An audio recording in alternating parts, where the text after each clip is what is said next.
આજે આપણે વાત કરીશું મિત્રો ઇન્ડિયા વર્સિસ સાઉથ આફ્રિકા વચ્ચે રમવામાં આવેલી પહેલી ટેસ્ટ મેચની, જે 14 નવેમ્બરના રોજ ચાલુ થઈ હતી અને માત્ર અઢી દિવસમાં તેનું રિઝલ્ટ આવ્યું, જેમાં ભારતને એક શરમજનક હારનો સામનો કરવો પડ્યો છે. ભારત કેમ હાર્યું, સાઉથ આફ્રિકા કેમ જીત્યું, બંને ટીમોએ બંને ઇનિંગ્સમાં કેટલો સ્કોર કર્યો, ભારતીય પ્લેયરોએ શું પરફોર્મન્સ આપ્યું છે, બધી જ વાત આપણે આગળ કરવાના છીએ. સૌથી પહેલા ટોસની વાત કરીએ તો શુભમન ગિલનો જે રેકોર્ડ રહ્યો છે તે કન્ટિન્યુ રહ્યો છે. સાઉથ આફ્રિકા ટોસ જીતીને બેટિંગ કરવાનો ફેસલો કરે છે. ટોસ હારતા ગિલે કહ્યું કે હું કદાચ ફાઇનલમાં ટોસ જીતીશ, પરંતુ ગિલભાઈને ખબર હોવી જોઈએ કે ફાઇનલમાં ટોસ જીતવા માટે સૌથી પહેલા તો ફાઇનલમાં પહોંચવું જરૂરી છે. ये सब क्या देखना पड़ रहा है.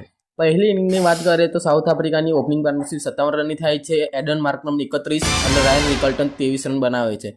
સાઉથ આફ્રિકાના બંને ઓપનર્સ ભારતના ફાસ્ટ બોલર, ગુજરાતનું ગૌરવ અને વર્લ્ડના નંબર 1 બોલર એવા જસપ્રીત બુમરાહના શિકાર થાય છે. આગળ જોવા જોઈએ તો મુલ્ડર અને ડિજોર્જી બંને 24 રન બનાવે છે, જ્યારે કેપ્ટન બહુમા તેના બેટથી કાંઈ ખાસ કરી શક્યો નહીં, માત્ર 3 રન બનાવીને આઉટ થાય છે. જ્યારે બીજી બાજુ ટ્રિસ્ટન સ્ટબ અંત સુધી ટકી રહે છે અને 15 રન પર નોટ આઉટ જાય છે.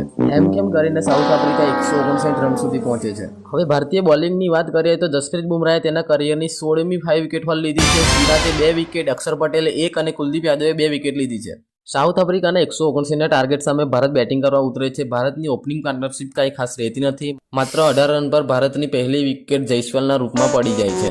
ભારતની પહેલી વિકેટ પડતા વોશિંગ્ટન સુંદરને પ્રમોશન આપીને 3 નંબર પર મોકલવામાં આવે છે, જેથી રાહુલ અને વોશિંગ્ટન સુંદર વચ્ચે 57 રનની સુંદર પાર્ટનરશિપ જોવા મળે છે, જેમાં કેએલ રાહુલ 39 અને વોશિંગ્ટન સુંદર 29 રન બનાવે છે. પંત અને જડેજા બંને 27 રન બનાવે છે. જુરેલ 14, અક્ષર પટેલ 16 રન બનાવતા ભારત કુલ મળીને 189 રન બનાવે છે અને માત્ર 30 રનની લીડ લઈ શકે છે.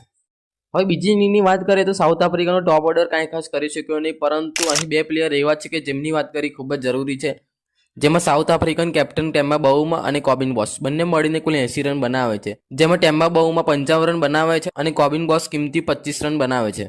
સાઉથ આફ્રિકાના બીજા પ્લેયર્સ 10-12 રન બનાવે છે, જેથી કરીને સાઉથ આફ્રિકા 153 રન સુધી પહોંચે છે અને ઇન્ડિયાને 124 રનનો ટાર્ગેટ મળે છે.